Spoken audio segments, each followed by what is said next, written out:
Halo, Assalamualaikum warahmatullahi wabarakatuh. Bertemu lagi dengan Ibu di mata pelajaran Pendidikan Agama Islam dan Budi Pekerti. Yuk simak materi yang akan kita bahas hari ini, yaitu tentang indahnya membangun keluarga sesuai tuntunan Islam. Pada bab ini, Ibu akan membagi ke dalam dua sesi pembahasan. Sesi pertama, kita akan membahas yang pertama, hukum pernikahan, kedua, tujuan dan fungsi menikah, ketiga, rukun nikah, keempat, hal-hal yang berhubungan dengan pernikahan, kelima, pernikahan yang tidak sah, keenam, kewajiban dan hak suami istri. Mari kita belajar tentang hukum pernikahan. Pernikahan atau disebut dengan munakahat, yaitu akad antara calon pengantin pria dengan calon pengantin wanita yang asalnya bukan mahramnya. Tujuannya supaya hubungan antar keduanya menjadi hubungan yang halal, kemudian hubungan yang disertai dengan tanggung jawab besar dalam berumah tangga. Hukum pernikahan bisa menjadi wajib ataupun sunnah. Menjadi wajib jika seseorang yang telah baligh memenuhi syarat seperti memiliki penghasilan dan ilmu yang cukup, sedangkan dia tidak mampu menahan nafsunya. Dia ingin menikah dengan tujuan yang baik, misalnya jika tidak segera menikah, dikhawatirkan akan terjerumus pada perzinahan. Maka kasus seperti itu atau posisi seperti itu, pernikahan menjadi wajib baginya. Kemudian yang kedua, pernikahan bisa menjadi sunnah jika seseorang yang telah baligh dan memenuhi syarat seperti memiliki penghasilan dan ilmu yang cukup, kemudian dia masih mampu menahan nafsunya, dan dia ingin menikah untuk tujuan yang baik, maka hukum tersebut menjadi sunnah baginya.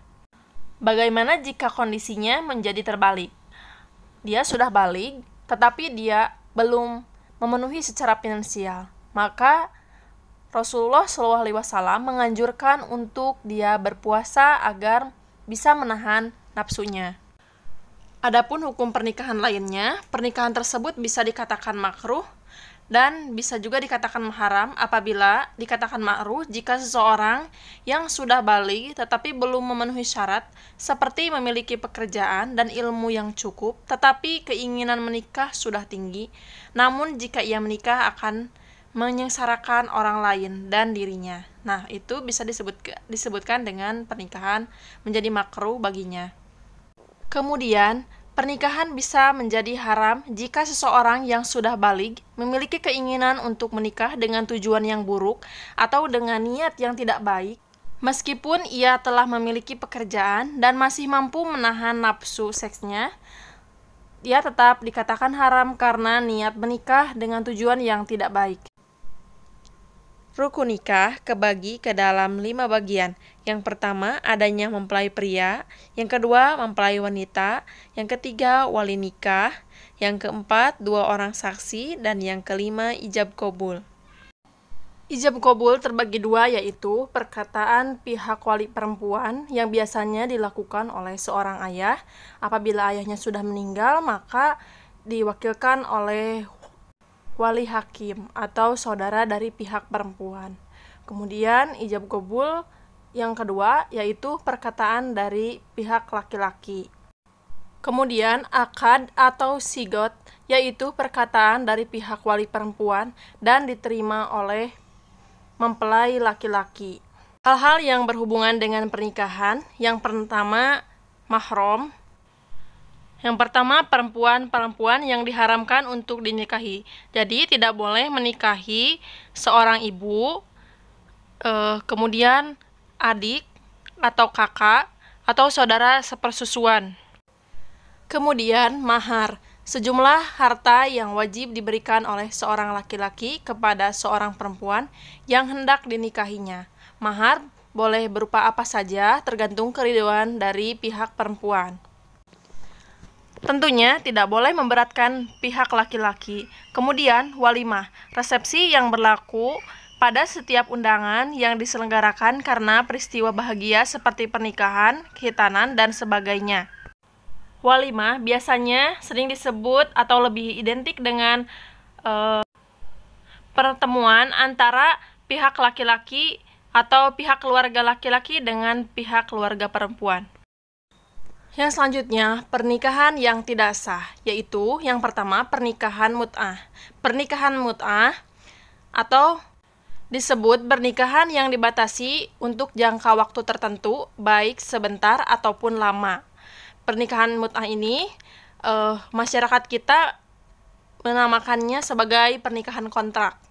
Kemudian yang kedua, pernikahan sigor.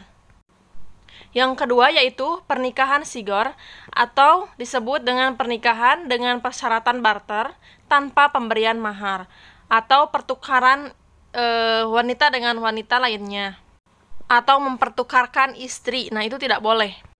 Yang ketiga, pernikahan muhalil, yaitu pernikahan seorang wanita yang telah ditalak 3 oleh suaminya sehingga diharamkan untuk rujuk kepada suaminya sampai wanita itu dinikahi oleh laki-laki lain dengan tujuan untuk menghalalkan dinikahi lagi oleh mantan suaminya. Jadi apabila seorang suami telah mentalak 3 istrinya, itu tidak boleh rujuk. Kalau masih talak 1 itu diperbolehkan. Jadi kalau sudah talak 3, seorang istri harus menikah lagi. Tentunya pernikahannya juga yang harus disyariatkan oleh Islam. Jadi tujuannya baik gitu. Kemudian pernikahan orang yang ihram, yaitu pernikahan orang yang sedang melaksanakan ihram haji atau umroh serta belum memasuki waktu tahallul. Jadi tidak boleh ya. Jadi orang yang melaksanakan haji atau umroh sebelum waktu tahallul itu tidak boleh untuk menikah. Yang selanjutnya, kewajiban dan hak suami istri. Adapun yang telah diatur oleh Islam, kewajiban antara suami terhadap istrinya, yang pertama tentu memberikan nafkah lahir maupun batin, sandang, pangan, dan pokok. Kemudian memberikan tempat tinggal dan pakaian tentunya yang layak, dan membuat istri nyaman, menjaga dan melindungi keluarganya, memimpin dan mendidik keluarganya, menghormati keluarga istri, mempergauli dengan baik. Itu adalah kewajiban suami kepada istrinya.